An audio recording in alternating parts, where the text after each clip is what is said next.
કે તું તને ખોય તને ગોય તું બીજાનું રવા દે. આપણે જાણ્યું ખરું બધું, પણ બધા વેવાય વેલા કાકા કાકી કુટુંબ પરિવાર હગા વાલા આ બધાને આપણે જાણ્યા, પણ આપણે આપણને નથી જાણ્યા.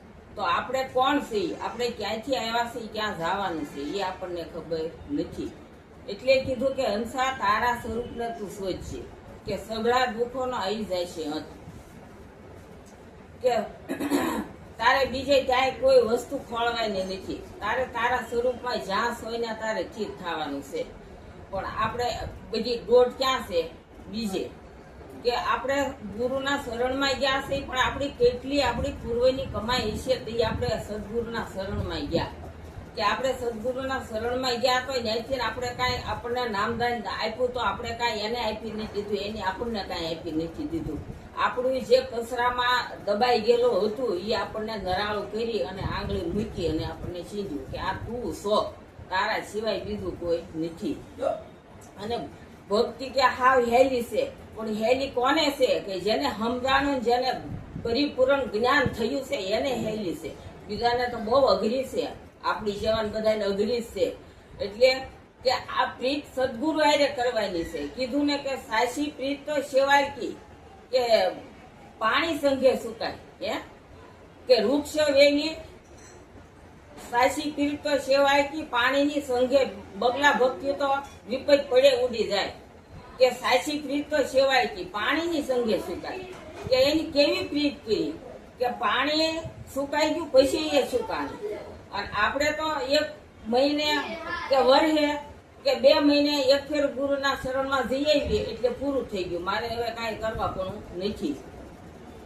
અને આ નવધામાં નિવેડો નથી કે 10માં પ્રેમ લક્ષણા ભક્તિ જો આપણને પ્રાપ્ત થાય તો એમાં જ આપણે કઈક આપણું સ્વરૂપનું આપણને ભાન થાય, કે આપણે જ્યાં છે ને આપણે ચીર થઈ જવાનું છે. આપણે ક્યાંય દોડવાનું નથી, ક્યાંય ડોટું નથી કાઢવાનું. એટલે આ કીધું ને કે સજન તો વૃક્ષ વેલી, હે કે ઝાડને આટા મારી ગઈ હતી પણ એ સુકાઈ ગઈ, પણ એનો આટો ન મૂક્યો.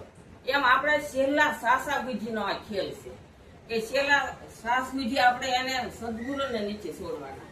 આ બધા પામી ગયા પોતે પોતાને, પણ તોય હજી આપણને તોય હજી આપણને આ ગળા તાણે છે ને આ એમ જરૂર છે કાંઈ, હવે કાંઈ જરૂર નથી ને, પણ તોય આપણી હાટું આ મથામણ કરે છે ને, આ ગળા તાણે છે ને કોના હાટું, કે છેલ્લા શ્વાસ વિધિ. એને શું જરૂર છે? જરૂર તો આપણે છે આપણે આપણી હાટું આવી છે, આપણે કઈ કોઈ હાટું નથી આવતા. એટલે કે હંસા સંયમ પ્રકાશ તારું રૂપ છે. તો આપણા પ્રકાશથી જ આ પ્રકાશી રહ્યું છે ને, આપણે આગળ આંખી વીસી જાય તો કાંઈ બતાવીએ?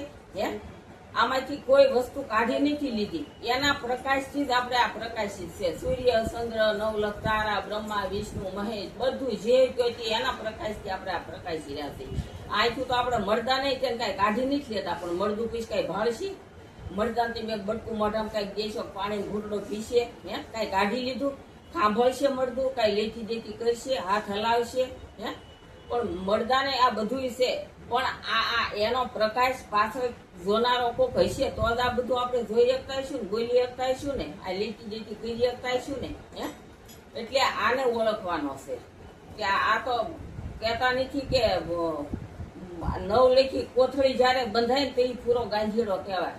એક રોટલો કરવો હોય ને, હે તો આપણે કેટલા વાના ભેગા કરીએ છીએ, અને આપણને એનો અનુભવ થઈ ગયો છે ને. આપણે રોટલાની માપપટ્ટી લઈએ છીએ કે એટલો રોટલો કરવો, અવડી તાવડી છે તો અવડો રોટલો કરવો, કોઈ દી તાવડીને બારો ગયો તારી ગયો, હે બરોબર જ થાય.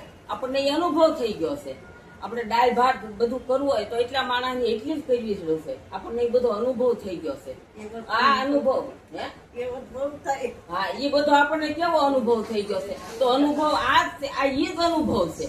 આપણને આમાંથી ઉદ્ભવે, આમાંથી બધું આપણને ખબર પડે કે નહીં આ અનુભવ કઈ બીજો કોઈ નથી. આપણને આ ઓટોમેટિક બધો અનુભવ થઈ ગયો છે. શા કર્યું હોય કે એટલી જ ખાંડ ન ખાય, એટલી 5 રૂપિયા કર્યું હોય એટલી જ શા ન ખાય, એટલી જ ખાંડ ન ખાય. આપણને કેવો અનુભવ થઈ ગયો છે?